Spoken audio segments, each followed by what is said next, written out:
10. Il lui dit, tout homme sait d'abord le meilleur vin.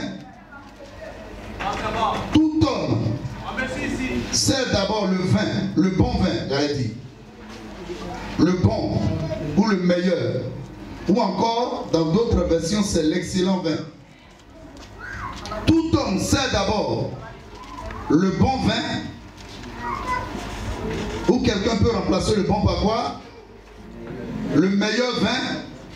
Et il dit puis le moins bon, c'est-à-dire le moins meilleur, après qu'on s'est enivré. Et il lui dit quoi? Toi tu as gardé le bon vin, pour ne pas dire le meilleur vin, jusqu'à présent. Que quelqu'un dise, il y a le meilleur qui a été gardé pour moi jusqu'à présent. Il y a l'excellent qui a été gardé pour moi jusqu'à présent. Quelqu'un dit, mes yeux n'ont pas encore vu quelque chose. Mes yeux n'ont encore rien vu. Mes yeux n'ont encore rien vu. Il y a le meilleur qui a été gardé jusqu'à présent pour moi. Il faut le dire avec conviction à ton âme. Je n'ai encore rien vu. Il y a le meilleur qui a été gardé encore pour moi. Le meilleur, l'excellent, le meilleur, le bon. Ce matin, est-ce que quelqu'un est en train de vivre un présent actuellement? Il dit, en temps normal, un homme, ça veut dire qu'une femme devrait normalement présenter le meilleur. C'est la chose la plus merveilleuse de sa vie d'abord, avant de présenter le moins bon. Bien aimé. Il dit, mais tu as gardé jusqu'à présent le meilleur. Est-ce de son fait? Je ne sais pas, mais je ne crois pas. Mais il se trouve, et c'est sûr, qu'aujourd'hui, c'est au meilleur, on aura droit pour moi. C'est au meilleur, on aura affaire dans ma vie. C'est le meilleur qu'on verra dans ma vie. C'est l'excellent qu'on verra dans ma vie. C'est le bon qu'on verra dans ma vie. Quelqu'un le dit avec conviction. Amen. Vous savez, chacun de nous connaît cette histoire du Seigneur Jésus-Christ. L'histoire du premier miracle du Seigneur. Quelqu'un dit premier. Le premier miracle du Seigneur se fait dans une ville appelée Cana, en Galilée. La Bible dit que le Seigneur Jésus a été convié à cette fête. Sa mère était déjà partie et lui aussi il a été convié. Et laisse-moi te dire ce matin que aime les bonnes choses. Quelqu'un dit j'aime les bonnes choses. J'aime les bonnes choses. Jésus-Christ au commencement n'a pas commencé son ministère dans une maison de deuil pour apporter soit la guérison, la résurrection, la délivrance. Mais il commence son ministère, c'est-à-dire l'action de son ministère en termes de miracle dans un endroit merveilleux. Quelqu'un aura droit à un endroit merveilleux. Quelqu'un aura droit à une histoire merveilleuse. Quelqu'un aura droit à une histoire excellente. Dis amen avec vie, avec conviction. Non, non, non, ton histoire ne restera pas à l'hôpital, ton histoire ne se terminera pas à l'hôpital ou dans une morgue. Non, ton histoire va continuer jusqu'à une célébration. Une célébration à laquelle le Seigneur tient. Une célébration qui tient au Seigneur. Parce que bien aimé dans le Seigneur, comme tout homme spirituel, Jésus ne se déplace pas comme ça. Il y a des hommes qui ont invité Jésus, souvent il n'est pas venu. Mais la Bible dit à cette cérémonie-là, à cette célébration, Jésus-Christ vient. Quelqu'un dit, il viendra pour moi, il viendra dans ma vie. Il viendra pour moi. Je suis sûr que les organisateurs, c'est-à-dire les mariés eux-mêmes, ils ont tout calculé, mais ils n'ont pas su que Jésus-Christ allait être là. C'est vrai que les ennemis dans ta vie, qui ont travaillé contre toi, qui sont prêts à tout mettre en œuvre contre toi, ont tout planifié, mais ils n'ont pas su que Jésus-Christ viendra pour te délivrer, t'apporter le salut. Mais moi je t'annonce ce matin, ce que tes ennemis n'ont pas cru, ce que tes ennemis n'ont pas calculé, c'est ce qui va se produire. Ce qui n'a pas été planifié par tes ennemis, c'est ce qui va se produire dans ta vie. Écoute-moi bien, Jésus-Christ va déjouer le calcul, il va déjouer leurs expertises, il va déjouer le plan. La Bible dit, eux ils organisent leur célébration. Il y a eu des célébrations avant même cette célébration, il y a eu des célébrations certainement auxquelles le Seigneur a été invité. Mais grande a été leur surprise de constater la présence de son excellence, son éminence, notre Seigneur Jésus-Christ.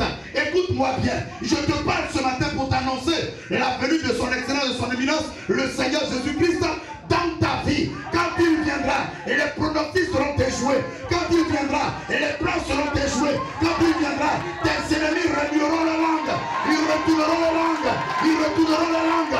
Quand Jésus-Christ viendra, écoute-moi bien, ils ont tout planifié, ils ont tout calculé sans savoir que Jésus allait venir. Écoute-moi bien, Jésus-Christ viendra. Quelqu'un dit Jésus-Christ viendra pour moi. Il viendra pour moi. Pour mon mariage, il viendra. Pour mon travail, il viendra. Pour ma célébration, il viendra. Pour ma promotion, il viendra. Jésus-Christ viendra. Hey, quand les gens font les calculs, vous savez, 1 plus 1, ça fait 2, non? C'est pas ça. Les hommes ont fait 1 plus 1, ça fait 2. Tous les experts du monde mathématique ont dit 1 plus 1, ça fait 2. Maintenant, ils ont la surprise que Jésus-Christ vienne et qu'ils disent 1 plus 1, ça fait 1. Et ça s'explique. Il dit 1 plus 1 plus 1. Les hommes disent que ça fait 3. Mais Dieu vient et dit ça fait 1. Écoute-moi bien. Le temps est venu, je t'annonce ce temps. La période est venue, je t'annonce cette période. Le moment est venu, je t'annonce ce moment. Où les calculs de tes ennemis seront déjoués. Où l'expertise des experts seront déjoués. Parce que Dieu veut parler. Parce que Dieu veut prendre la première place dans ta vie. On dit premier miracle. Et c'est à la célébration de ce couple qu'il vient. Francis, est-ce que tu crois à la célébration du Seigneur Jésus? Et il y a des gens qui disent Jésus vient. Aie pitié de moi, Seigneur, intervient. Souvent il n'intervient pas. Souvent il intervient difficilement. Mais eux, dans la célébration, dans les calculs, ils ont dit on va faire un effort pour lui envoyer quand même une invitation. C'est vrai qu'il n'a pas l'habitude de venir parce que c'est un homme spirituel. Il ne mange pas partout, il ne mange pas avec tout le monde. On va l'inviter, on se dit peut-être qu'il va venir. Eux, ils ne savaient pas que l'invitation qu'il lançait, c'était une confirmation, un accomplissement de la parole du Seigneur. Quelqu'un m'entend? Une réalisation de la parole prophétique. Je dis à quelqu'un ce matin, ta vie est prophétique. Et une vie prophétique n'est pas une vie normale. C'est une vie qui se mesure à la dimension de la pensée de Dieu. C'est une vie qui se mesure à la dimension de la pensée et de l'esprit de Dieu. Quand ta vie n'est pas normale, les gens ne te comprennent pas. Ils ne savent pas que tout ce qui se passe dans ta vie est divin. Tout ce qui arrive dans ta vie est divin. Tout ce qui se produit dans ta vie est divin. Là où il calcule que tu vas échouer, tu n'échoues pas là-bas. Là où il calcule que tu vas échouer, tu n'échoues pas là-bas. Là où il calcule que tu vas tomber, tu ne tombes pas là-bas. Là où il calcule que tu vas chuter, tu ne chutes pas là-bas. Mais on dit, diantre, qui est-il? Qui est ce homme? Quelle est cette femme? On a tout fait pour qu'il tombe cette fois-ci. Il n'est pas tombé. On a tout fait pour qu'elle tombe cette fois-ci. Elle n'est pas tombée. Écoute-moi bien. Tu ne tomberas pas. Parce que Jésus viendra à ce rendez-vous là. Il viendra à ce rendez-vous. C'est divin, c'est divin. Il viendra. Jésus viendra. Et ils n'ont pas calculé que Jésus allait venir. Vous savez, il y a des gens qui font leur vie, qui font le calcul pratique sur ta vie. Ils pensent qu'il n'y a pas quelqu'un en haut là-bas qui va intervenir. Laisse-moi te dire, pendant longtemps tes ennemis sont intervenus. Ils ont fait tout ce qu'ils avaient à faire. Ils ont fait tout leur calcul. Ils ont fait toute leur prévision. Ils ont fait toute leur prospection. Et ils se sont rendus compte que c'est sûr que son Dieu n'interviendra pas. Mais ton Dieu les surprendra parce qu'il va intervenir. Jésus les surprendra parce qu'il interviendra pour toi. Il interviendra pour toi, ma soeur. Il interviendra pour toi, mon frère. Parce que tu l'as fait. Hey, Déjà fait. vous savez, c'est une célébration à laquelle le Seigneur vient. Quand il vient à la célébration, ce qui est terrible, c'est qu'à un certain moment donné, la célébration, il y a quelque chose qui manque. Il y a quelque chose qui manque. Un élément important dans la célébration qui manque. Waouh! Seigneur, qu'est-ce qui se passe? Tous les calculs avaient démontré que ça devait tomber, non? Mais qu'est-ce qui se passe? Il y a quelque chose qui manque. Il y a un élément qui manque pour que la célébration puisse continuer. Pour que la fête atteigne son paroxysme. Il y a un élément qui manque. On ne comprend pas. Qu'est-ce qui se passe? On avait l'habitude de faire nos calculs, non? Mais qu'est-ce qui se passe? Et la Bible dit, il y a une femme parmi ceux qui étaient là, qui a eu l'intelligence de comprendre qu'il fallait aller vers le maître. Écoute-moi, je t'annonce ce matin, la chose la plus grave dans ta vie, ce n'est pas que le vin manque, Francis. Ce n'est pas que le vin manque. Le vin peut manquer. Quelque chose peut manquer à la célébration. Quelque chose peut manquer à la fête. À un certain moment donné, il peut y avoir dysfonctionnement à la fête. Et ce qui est terrible, ce n'est pas que le dysfonctionnement apparaît. Ce n'est pas qu'il y ait un manquement. Ce qui serait terrible pour quelqu'un ce matin, c'est que pendant que le manquement vient, pendant que le dysfonctionnement se présente, que Jésus-Christ ne soit pas là. S'il n'est pas là, le dysfonctionnement annoncé par tes ennemis sera avéré et les gens se moqueront de toi. Mais malheureusement pour les ennemis, Jésus-Christ est là. Amen. Christ est là et le dysfonctionnement se présente. Christ est là et l'élément manque. Écoute-moi bien. Y a-t-il un élément qui manque ce matin dans ta vie? Si Christ est là, l'élément sera apporté. Y a-t-il un dysfonctionnement dans ta vie? Si Christ est là, il va apporter une correction à ce dysfonctionnement. Quelqu'un me dit Amen. Et la correction est apportée à sa vie. Quelqu'un me dit Amen. Et la correction est apportée à sa vie, à son mariage, à son travail, à ses projets. La correction est apportée. Ce n'est pas que les problèmes ne viendront pas. Somme 34, le verset 20 dit, il peut arriver des moments, il peut arriver des jours, il peut arriver des périodes où le malheur atteint souvent le juste.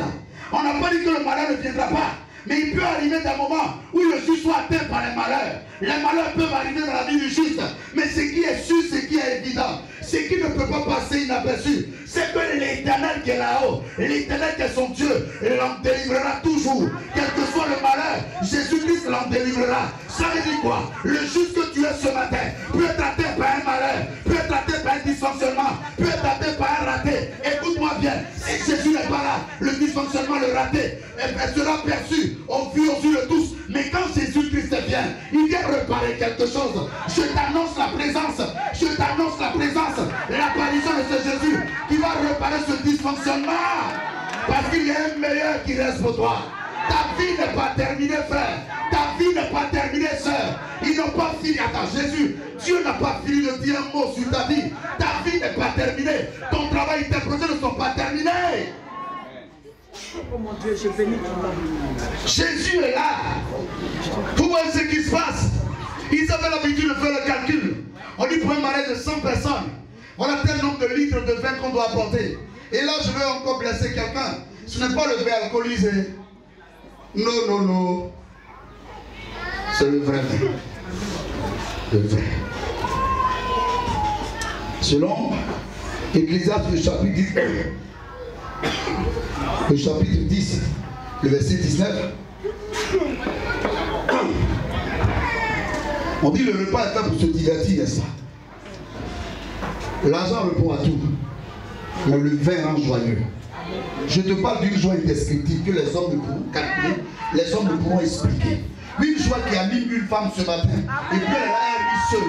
Une joie qui anime quelqu'un ce matin, et puis il danse seul, sans musique, il célèbre seul. J'annonce à quelqu'un ce matin que tu danseras seul, sans musique. Tu célébreras le Seigneur sans musique. Tu commenceras à danser. On dit, il a certainement les tortues non. Walkman, non.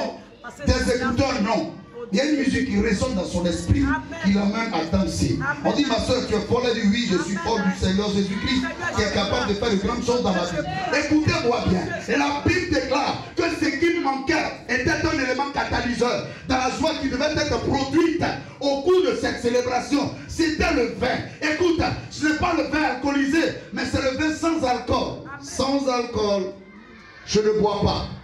Et je défends tout enfant ici de boire. Tous ceux qui boivent ne sont pas mes enfants. Ne sois pas étonné qu'en buvant, tu ne reçois pas la protection divine. Parce que Dieu te met devant quelqu'un, il te met sous quelqu'un qui est ton père spirituel, qui est ton pasteur. La Bible déclare que ce dernier veille sur ton âme comme devant rendre compte à Dieu. Maintenant, si un enfant se détache de ce commandement, il n'est pas mon enfant. Tu bois, tu n'es pas mon enfant. Parce que les enfants qui sont les brebis du Seigneur, ils entendent ma voix, ils comprennent. On ne boit pas ici. Donc chacun devait jeter ses bouteilles de liqueur de vin. On ne boit pas ici. Les bouteilles de bière devaient être jetées. On ne boit pas ici. Je ne bois pas. Tout enfant qui se reconnaît en moi ne doit pas boire.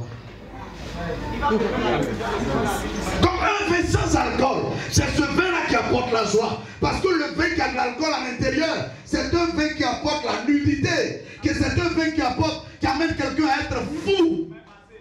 Oh, le Seigneur ne voudrait pas que tu sois fou. Il veut que tu sois heureuse et heureux. Écoute, il y a de folles joies qui commencent à 1h du matin et qui s'arrêtent à 2h du matin. C'est la joie de coup durée, c'est la joie du vin, ça. Où le monsieur se rend compte, qu'est-ce que j'ai fait? On dit, est-ce que tu sais le scandale que tu as produit aujourd'hui? Comment ça? Et quand tu as bu, tu délirais. tu disais tout ce que tu pensais, tout ce que tu voulais. Il voit, ça c'est une fausse joie. C'est une fausse joie.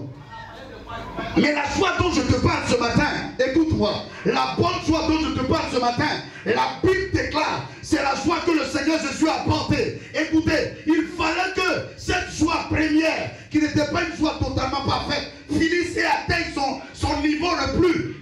Il devait finir, cette joie devait finir. Écoute, tu as connu un temps de bonheur, un temps de joie, que tu peux appeler un temps de bénédiction, mais qui dans ton cœur n'est pas la vraie bénédiction.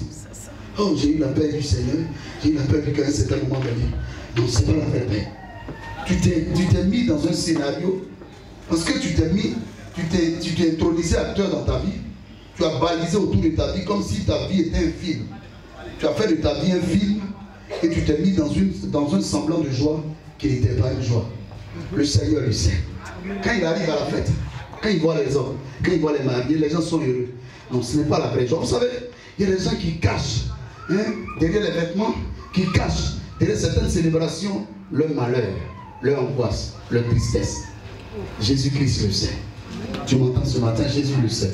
Il sait que tu as toujours caché la tristesse que tu as à l'intérieur de toi-même. Tu l'as toujours caché sur les rires. Quand tu ris, on dit, ah, c'est une femme en joie, c'est une femme en paix. Oh, à l'intérieur de toi, mais tu n'es pas en paix. Tu sais, tu n'es pas en paix. Tu sais que ce n'est pas la joie que tu cherchais, ce n'est pas la paix que tu cherchais. C'est vrai, les gens te disent heureuse, les gens te disent heureux, mais tu n'es vraiment pas heureux. Ce n'est pas ce que je veux. Mais je ne peux pas dire ça à quelqu'un aussi. Hey, même le pasteur ne le sait pas. C'est-à-dire que j'ai fait semblant de passer devant les gens.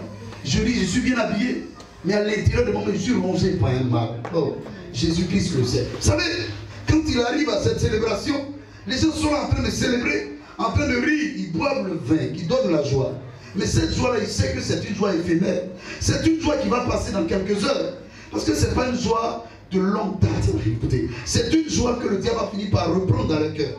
Et lui, il est arrivé et il se rend compte que cette joie-là doit être bannie. Écoutez, cette joie doit être écoutée. C'est une joie qu'on doit enlever parce que ce n'est pas la joie que Dieu veut. Tu m'entends ce matin et tu te dis en joie. Les gens te disent en joie, mais tu n'es pas totalement en joie, tu n'es pas totalement en paix. Écoute, ton âme est attristée, mais personne ne sait que ton âme est attristée parce que tu caches, n'est-ce pas, ce que tu ressens par les souris. Bien aimé dans le Seigneur, le Seigneur Jésus-Christ me charge de te dire ce matin qu'une joie nouvelle, quelque chose de bon, oui, il y a quelque chose de meilleur, de bon qui t'attend. Il y a quelque chose de bon et de meilleur qui t'est réservé. Regarde ta vie. Quand tu regardes ta vie, toi seul devant le miroir, toi seul devant la glace, tu te mets à pleurer dans la chambre et tu dis, Seigneur, combien je suis malheureuse, combien je suis malheureux, alors que les hommes me disent en paix. Écoute-moi bien, Jésus est venu ce matin pour t'apporter la paix, une joie véritable, une joie totale. Écoute, ce n'est pas la joie qu'a planifié les mariés, ce n'est pas la joie qu'a planifié les hommes, mais c'est une joie qui vient du Seigneur. Écoute-moi bien, quand le malheur atteint souvent le juste, il arrive que les hommes viennent pour le soutenir, les hommes viennent pour l'assister, et quand les hommes viennent, ils viennent faire justement ce qu'ils peuvent faire, c'est-à-dire apporter la consolation, apporter le réconfort. Mais après le départ des hommes, qu'advient de la vie de l'homme, qu'advient de la vie de la femme, c'est le malheur qui continue. Quand elle se regarde, c'est comme ça ma vie va être. Écoute-moi, Jésus-Christ arrive à une célébration et il se rend compte que tous ceux qui sont en train de danser ne sont en train de danser que dans la phase physique, mais à l'intérieur d'eux-mêmes, chacun repartira à la maison et demandera, mais qu'est-ce que ma vie sera? Est-ce que c'est comme ça ma vie va continuer? Jésus-Christ le sait, Jésus-Christ le constate. Alors il fait déjouer le calcul des hommes, alors il fait déjouer le l'expertise des hommes. Il a dit quoi? Il a dit à l'intérieur de lui-même, à l'intérieur de lui-même, il dit, mais attends, ils avaient dit que le vin allait faire combien de personnes? Allait nourrir combien de personnes? On dit 1000 personnes. Il dit, ok, l'intervention de Dieu vient pour écouter cette joie apportée par le vin, apportée par la joie, apportée par les hommes. Écoute, l'homme ne peut pas te donner le bonheur, l'homme ne peut pas te donner la joie que tu recherches, la promotion que tu recherches, l'homme ne peut te l'accorder. Il y a un seul être, il y a une seule personne qui s'appelle Jésus de Nazareth. C'est cette seule personne qui est capable de t'apporter la joie. Je te parle de Jésus, je te parle de Jésus, je te parle de Jésus. Regarde-moi bien, le constat que Jésus fait, la constatation que Jésus fait à cette fête de noces, à ce mariage de noces à Cana en Galilée, c'est cette même constatation que le Seigneur fait ce matin dans la vie d'une femme, dans la vie d'un homme. Il regarde, il observe et il sait que l'homme, de tous les rires qu'il rit, de tous les rires dont il rit, chagrin, il y a quelque part une blessure. Et Christ vient ce matin, il dit assez, ça n'est assez, que le feu s'arrête. Alors le 1 plus 1 qui faisait 2, fait désormais 1, parce que le feu doit s'arrêter. La joie donnée par les hommes doit s'arrêter pour que quelque chose de divin commence. Pour que quelque chose de divin commence. Bien-aimé dans le Seigneur, pour que la joie de Dieu commence, il faille que la joie des hommes s'arrête. Et je t'annonce ce matin, à partir de maintenant, pendant que je parle, pendant que le meilleur va commencer dans ta vie, ce que les hommes ont fait commence à s'arrêter. Pour que celui de Dieu commence, ce que les hommes ont fait commence à s'arrêter. Pour que la joie produite par le Seigneur commence dans ta vie. Quelqu'un me dit amen. Et il y a une joie nouvelle qui commence dans ta vie.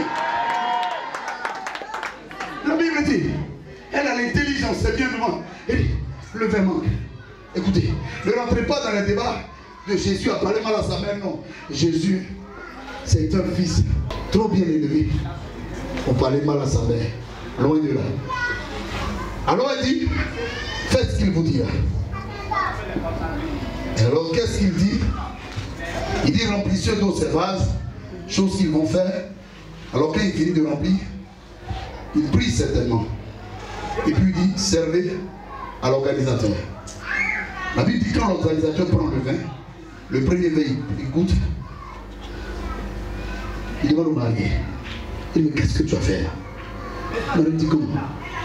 Il se trouve que ce que je viens de goûter là, c'est extrêmement bon. C'est délicieux. Je ne sais pas comment il a été fait. Mais il n'a rien à voir avec le premier vin que nous avons bu.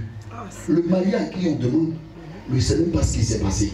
J'annonce à quelqu'un ce qui va se passer dans ta vie. Toi-même, quand on va te demander qu'est-ce qui s'est passé, tu diras je ne sais pas. Qu'est-ce qui s'est passé dans ta vie, tu diras je ne sais pas. Seulement il y a quelqu'un qu'on appelle Jésus de Nazareth qui m'a dit lève-toi et marche. Il est venu vers moi, il m'a dit lève-toi et marche. C'est tout ce que je sais. Regardez, c'est tout ce qu'il m'a dit. Il m'a dit sois guéri de ta lèpre. Il m'a dit tu recouvres la vue. C'est tout ce que je sais. Vous savez, quand le Seigneur agit, quand le divin agit dans la vie de quelqu'un, on n'a pas d'explication humaine pour donner au miracle du Seigneur.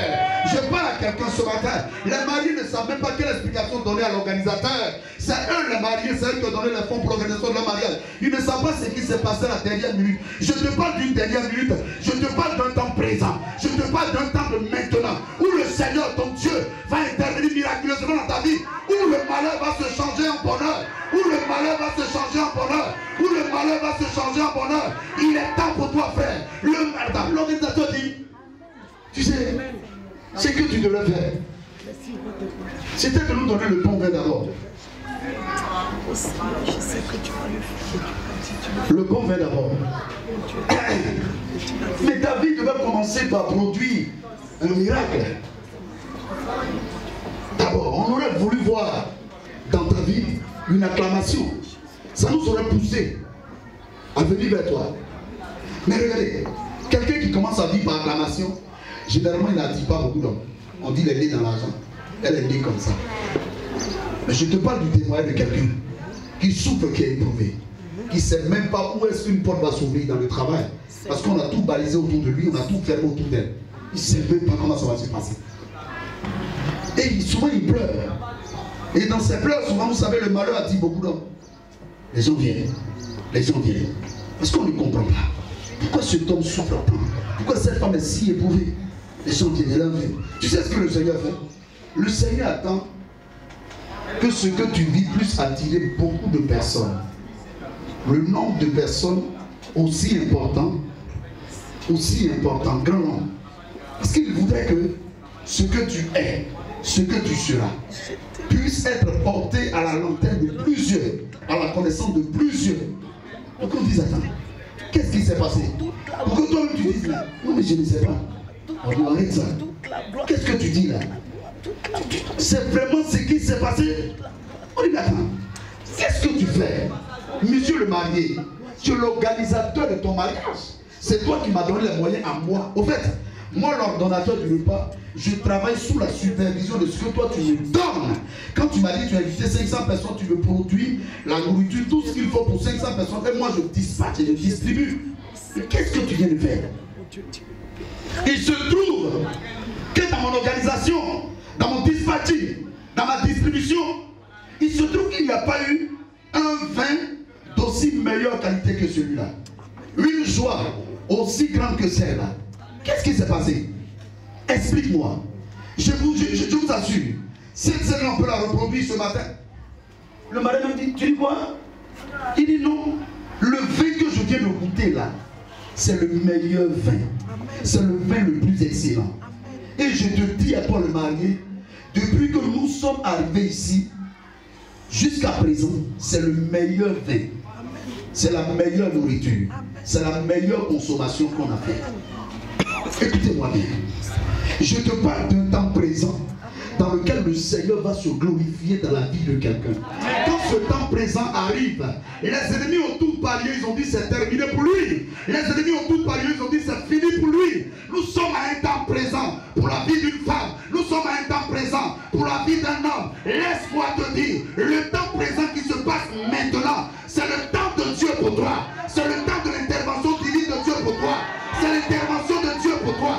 C'est un temps présent au cours duquel tu verras Dieu. Tu verras Dieu. Les hommes te poseront la question de savoir qu'est-ce qui s'est passé. Tu diras je ne sais pas. Je ne sais pas ce qui s'est passé. L'homme est intervenu dans ma vie. Au moment où je ne m'attendais même pas à quelque chose de ma vie. Je ne m'attendais pas à quelque chose de divin dans ma vie. Et cet homme est intervenu. Il a changé mon histoire. Je parle à quelqu'un qui chanterait un cantique nouveau. Je parle à quelqu'un qui chantera de nouveaux cantiques. Tu chanteras de nouveaux cantiques. Tu chanteras de nouveaux cantiques. Tu chanteras de nouveaux cantiques. Tu chanteras. Tu danseras. Tu chanteras. Tu danseras. Tu chanteras. Tu danseras. Je ne te parle pas de demain. Je te parle de maintenant. Je te parle de maintenant. Tu chanteras. Tu danseras. Quelqu'un dit je chanterai, je danserai.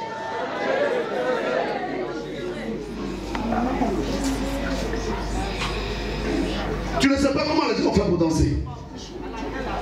Oui, c'est arrivé dans la vie de Satan. Comment les gens font pour rendre témoignage?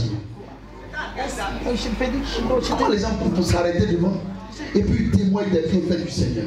Ils disent que le Seigneur a fait ceci, il a fait cela devant lui. Comment ça arrive? Les témoignages divins ne s'expliquent pas. Ce que Dieu fait est inimaginable.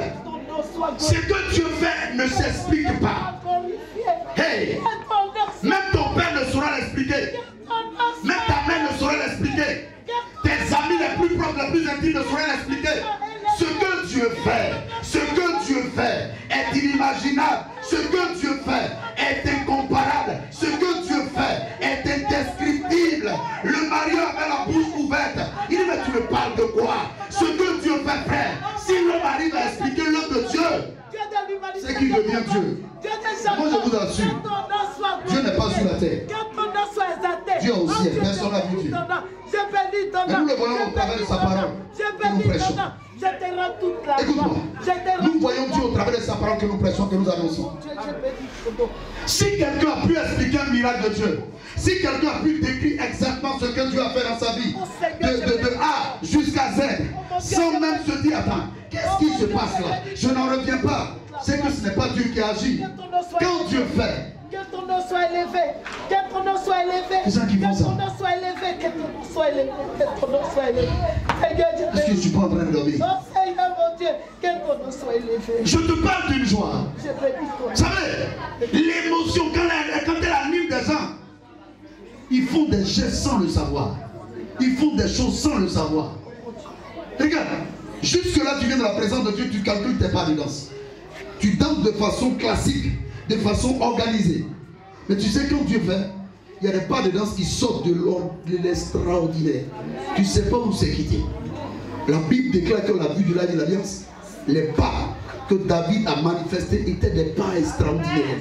La femme n'avait jamais vu ses pas exécutés par des hommes sur la terre. Oh. Je parle à quelqu'un ce matin. La femme de David, elle n'a jamais vu des hommes exécuter de tels pas sur la terre. Vous savez, ce que Dieu fait, qui est inimaginable, quand ça se fait dans la vie de quelqu'un, la personne dit toujours je vais commencer par le commencement. Et on dit commence, il dit je ne sais pas par où je vais commencer. Parce que je ne sais pas ce qui s'est passé. Elle n'avait jamais vu quelqu'un pratiquer de tels pas de danse. Jusque-là, jusqu'à présent, elle n'avait jamais vu quelqu'un pratiquer de tels pas de danse. Mais quand elle voit David pratiquer de tels pas de danse, elle n'était pas spirituelle. Alors elle méprisait le roi dans son esprit. Je te parle de quelqu'un qui va te regarder et qui va te dire, mais qu'est-ce qu'il a? Est-ce que c'est les plombs qui ont pété? Non, les plombs n'ont pas pété. C'est un commencement de joie. Et tu diras, la joie a commencé dans ma vie ce dimanche-là, ce dimanche 3. Et cette joie ne s'est plus jamais arrêtée. Elle ne s'est plus jamais arrêtée. Elle ne s'est plus jamais arrêtée. Quand tu dis Amen, la joie commence maintenant. Quand tu dis Amen, la joie commence. Quand tu dis Amen, la joie commence. Tiens-toi debout ce matin, ma présence. C'est une prophétie.